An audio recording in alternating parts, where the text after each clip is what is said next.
Welcome and greetings, PerfBytes listeners, or as the guys that work in my branch office in Italy taught me to say, saluti e benvenuti ancora una volta scatori e PerfBytes.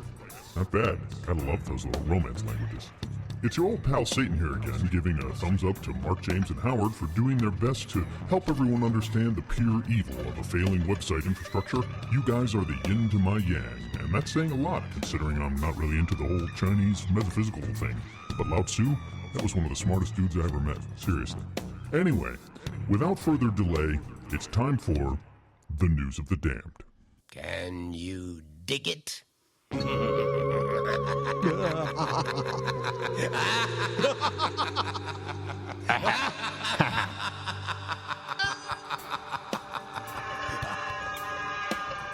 Still, he's still doing. I mean, you'd think he'd bleed to death after all this time.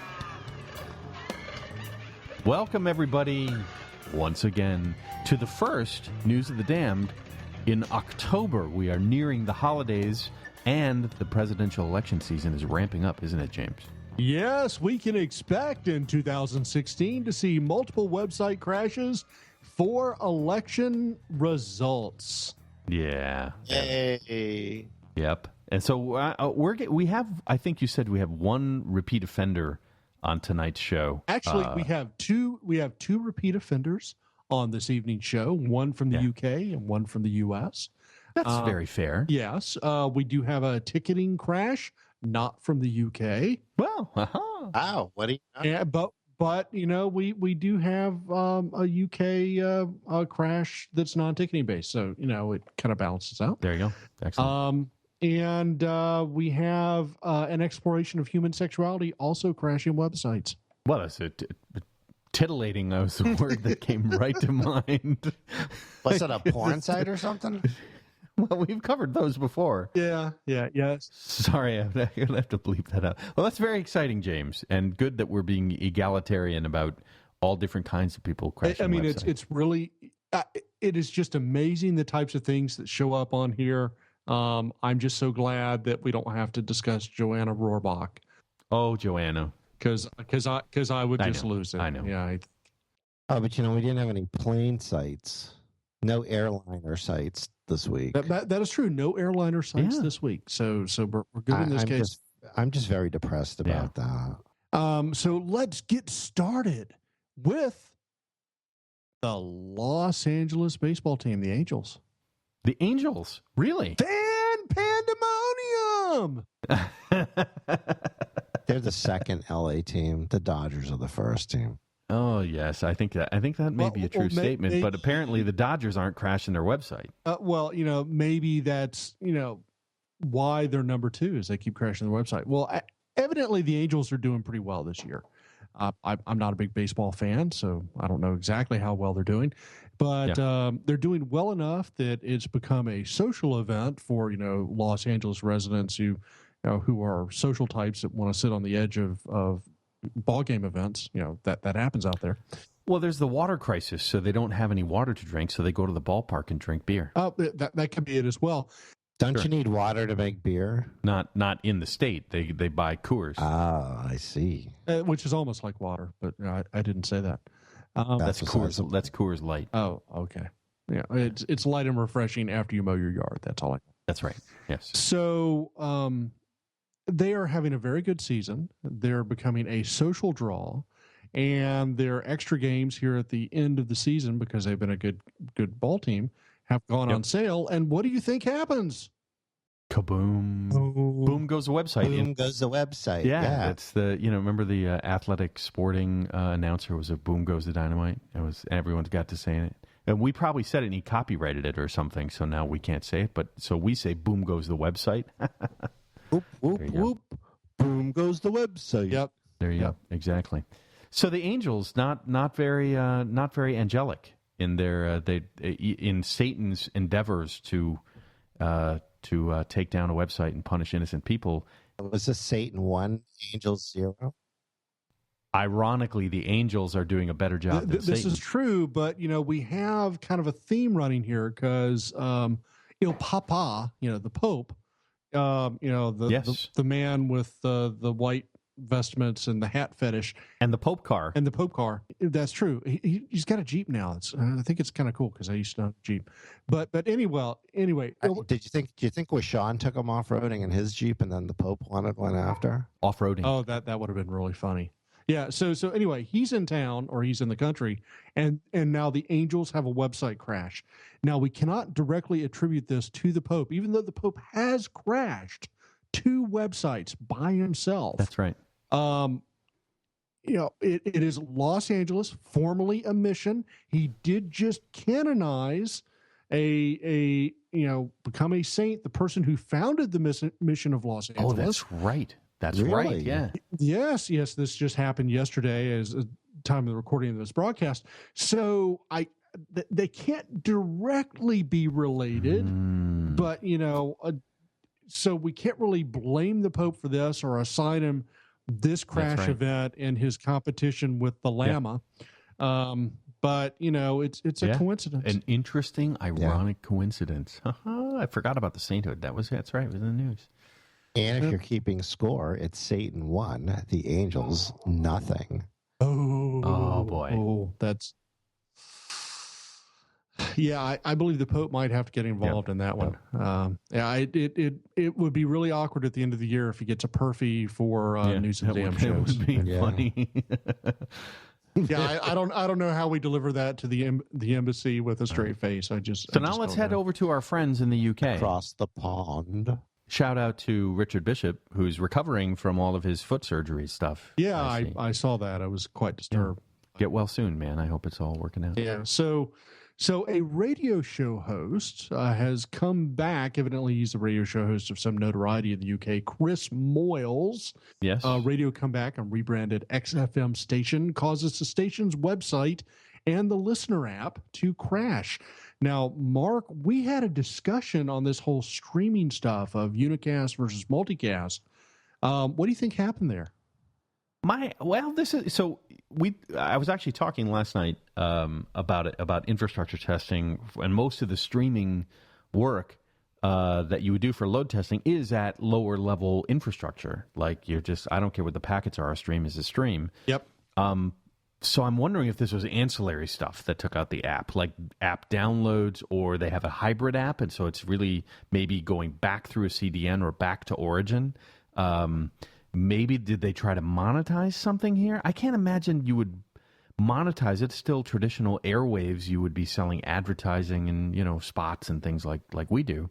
So I can't imagine that this, unless there was a news story sitting on an origin server, still static content, guys. Yeah, so this is Radio X, and I haven't looked at what their streaming model looks like, but I've been looking at streaming for some PerfBytes stuff. And, you can stream through Akamai. You can stream through a CDN. Heck, you can even stream on YouTube. Sure. And YouTube would be kind of the CDN distribution layer in that case. What do you think when you're watching Netflix, everything goes back to origin? Nope. So there is definitely something hinky going on there. The fact that it crashed the website and crashed the app. Mark, I think you're right that it's a hybrid app issue, and they very likely did not store their hybrid app and all the app components in a CDN. So it was all coming back to the core website, and they might not have even been using multicast technology to push out the streams. Yeah, a shout out to our own service provider for streaming. We're a Spreaker hosted website, as most of you know. Spreaker actually does a marvelous job of high quality stereo based audio, but for something that's more commercial like this, I mean, these people, I'm guessing, probably have the streaming infrastructure figured out, but some other part went down. Well, I brought him up in YSlow here. PageSpeed gave him a B. Not so good on the browser caching, but everything else looks pretty good according to PageSpeed. But our good friend YSlow, they got an F. Which one do you think, guys? No CDN?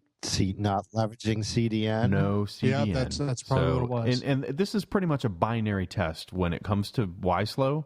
It basically says if we get your traffic and you're not in the list of CDN providers, you're not using a CDN. It's a 0 or a 1. You either get an A or you get an F. There's no in between. There isn't. I mean, there could be architecturally, as we've talked about, some in the CDN and some not, but you'd have to have zero content streaming out of a major CDN. Well, I got a couple of Squid servers out there in closets. It could be DIY, but I'm guessing if a radio station or a streaming media services provider like this their infrastructure is probably not built that way. I don't know. Well, that'd be very interesting to say. Reducing DNS lookups, so they are definitely doing something about repeated DNS stuff. Expires headers, fewer HTTP requests. So there's some heavy stuff. If you actually look at their website, I'm guessing it just went out because it's loaded with images and all sorts of stuff. But I don't see evidence of a shopping cart here. So I'm thinking it's just overwhelming interest and people hitting static content. So, Mark, Howard, next up is the Wall of Shame. Oh, dear. And I can think of nothing better than to start a Wall of Shame than to bring in the artist Banksy. Oh, no, Banksy, no. Now, Banksy he's been on already, right? Banksy has been on already within the last couple of months, but they just went on a selling binge for Banksy Dismaland to sell out the final tickets, and they had a website crash here at the very end. Fool me once, shame on you. Fool me twice, shame on me. They should just be ashamed. Yeah, so we have a crash at the beginning, and then we have this lull of people who's like, oh, well, I'll get to Dismaland, I'll buy the tickets. And then all of a sudden, the last set of tickets go on sale, so everybody rushes to get their tickets. Yep. And once again, they did not solve the problem. They were just waiting it out, and they crashed. But yeah, this is ridiculous, guys. Yeah. Come on. And first of all, the one disconnect in these people's brains is that I put out a press release with a URL in it, and that says a specific date, a specific time, a specific thing, and then I don't tell somebody, the website's going to go down at this specific date and time, and then it happens. You go 3 months. This is like, and then you put out another press release with another URL and another date and another time, and you still didn't call the website guy. I forgot. It was on my list. I just forgot. Or here's the other thing: maybe they fired the guy. Yeah, maybe they fired the original guy. They brought in the new guy, and now they're going to have to fire him too. This is like Joe Biden looking in the mirror in the morning and thinking that, no, that doesn't look like doll hair. Oh, come on! I don't have a tribble on my head. The Trump. No, that's the Trump tribble. So very sorry, Banksy, but again, we might be seeing, guys, another one. I really laid into people when I was at the Squad conference. I'm like, look, if you think it's sexy to get out there and say, dude, I crashed my website in the first 5 minutes. If you're bragging about your failure like this, no. You're an embarrassment to the board, to the people that are expecting to make money. And this is just ridiculous adolescent behavior. James, who's... I'm thinking public flogging. A public flogging would be good, yeah. And who else is joining us here? I think we have a favorite. We have a return from last year, Mark, which is Olive Garden's never-ending pasta pass. Say that 5 times. Yeah. Never-ending pasta pass, never-ending pasta pass, never-ending pasta pass, never-ending pasta pass, never-ending pasta pass. No, there you go. Peter Piper picked a pack of pasta pasta passes. So we can assume that everything we covered in the News of the Damned last year, about a year ago, is not changed. Is also true. It's all true. I will say the first thing, someone in the marketing department really wants to jump into your face and have you love Olive Garden. The two things that happened as I brought up the olivegarden.com homepage. First of all, they've put even on a browser location awareness. So the first thing it's asking is, can I please use your location? So they're doing something to figure out how to target an ad to you to get you to go to the nearest Olive Garden. Naturally. Yeah, which is perfectly fine, but it weights down the page. Yep. The second thing that gets popped up is a dynamic splash screen, a mask screen that asks you immediately before they sell you anything in the marketing images, sign up for the Olive Garden e-club. Yeah, they won't give you your free birthday thingy unless you sign up for that anymore. free appetizer. You have to be in the e-club, and they're basically spamming everyone that visits the site. Now, if I hit the X in the corner, that goes away. If I block the location awareness, it goes away, and I'm back to a very normal Olive Garden website. But I don't, the promotion is over, so I think I'm thinking the metrics might up, but there is a cart. And that's what we saw last year. They had a default cart situation, and that dramatically impacts the amount of load on their back-end servers. This was something we identified last year. It is still in place. I see it as well when I'm looking at the page decomposition. Yeah, is that they just simply give you out a cart, and I think all of us have seen from very public examples.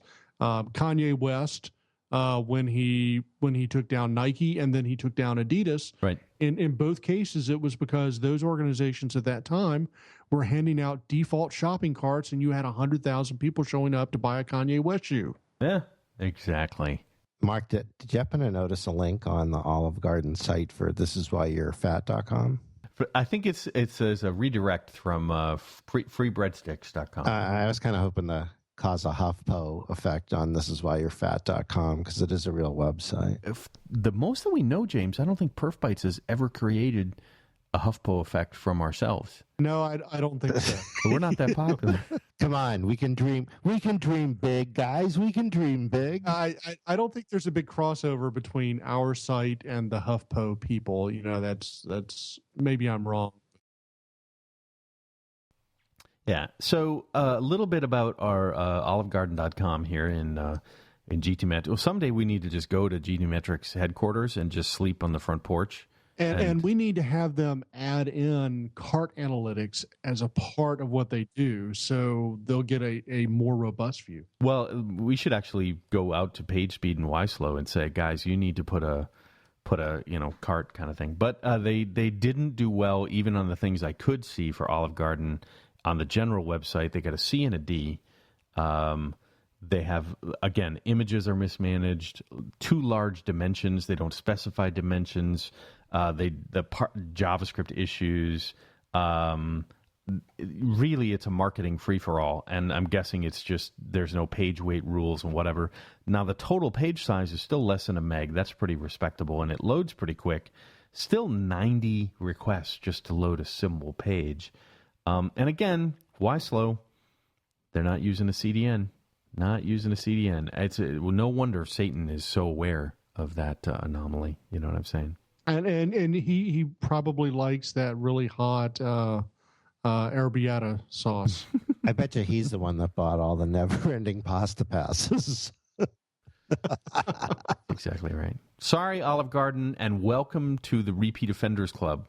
Yes, I believe we might have to make a road trip to your IT organization, wherever they're located, and speak with them about corralling the marketing folks a little bit better and proper cart management techniques for load. Not to mention recommending that perhaps they consider using a CDN. And maybe we can get some free Caesar salad and breadsticks out of it. You know what I'm saying? Oh, yeah. There you go. That'd be good. We can get the Italian fake Latini. Yeah, I go with that. James, what's our final interesting one here? So our interesting one delves into the area of human sexuality.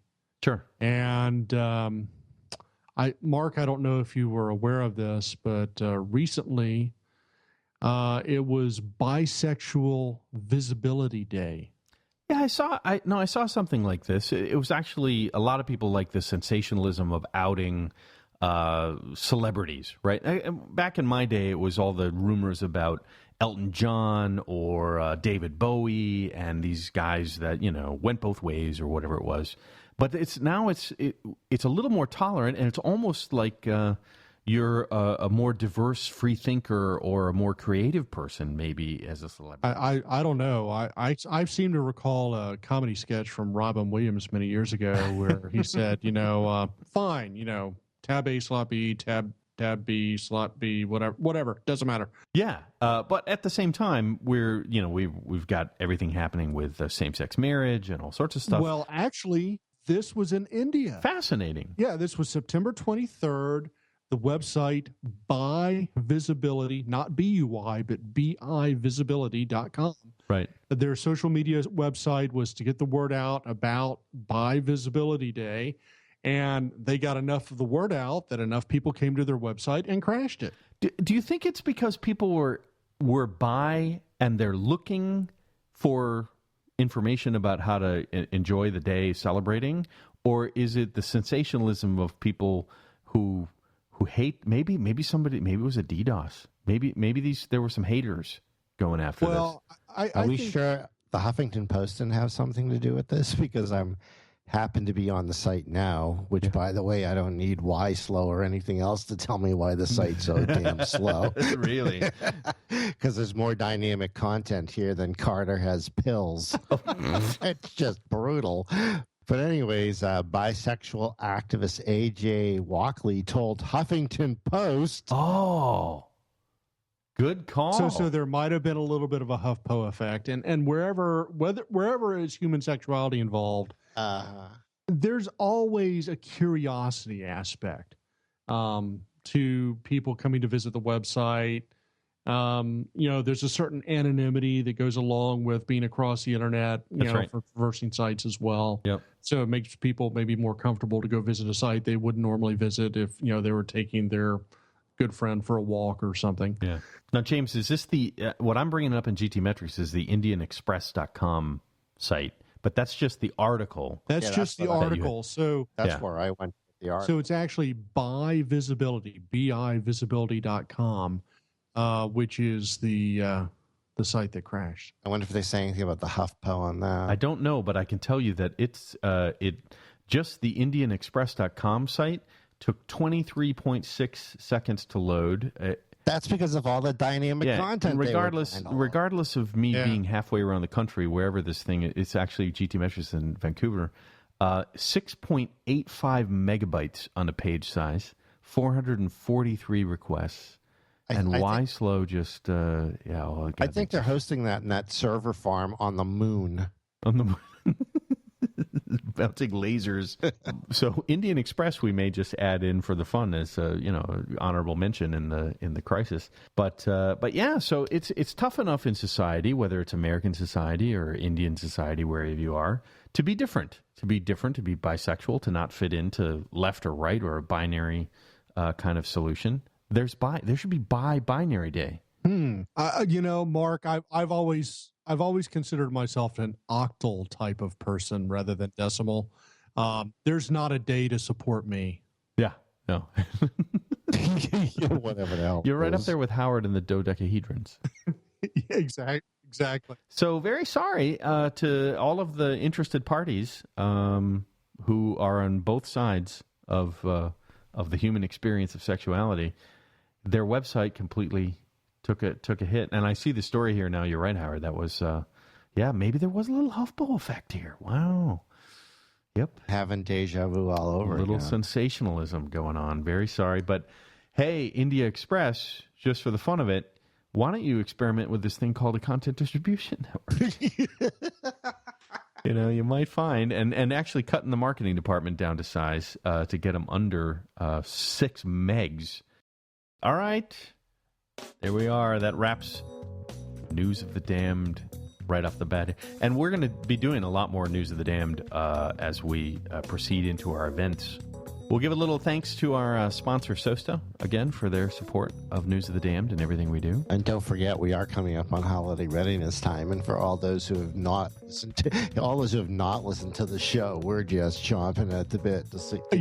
I really wish there was a place in Vegas where I could go put money on certain vendors going down, because I've got about 5 or 6. I'd put $50 down on a piece. Yeah, that sounds good. I'm not a betting man. Come on, it's too much fun to it's fun to ridicule. I'd rather figure out what it is we need to do as an industry. I'd like to teach the world to test in perfect harmony. Oh my God. I'd like to buy the world a CDN and keep it company. We'll see you guys on the next News of the Damned. I think Hey, Vincent, how do you feel about people without a CDN?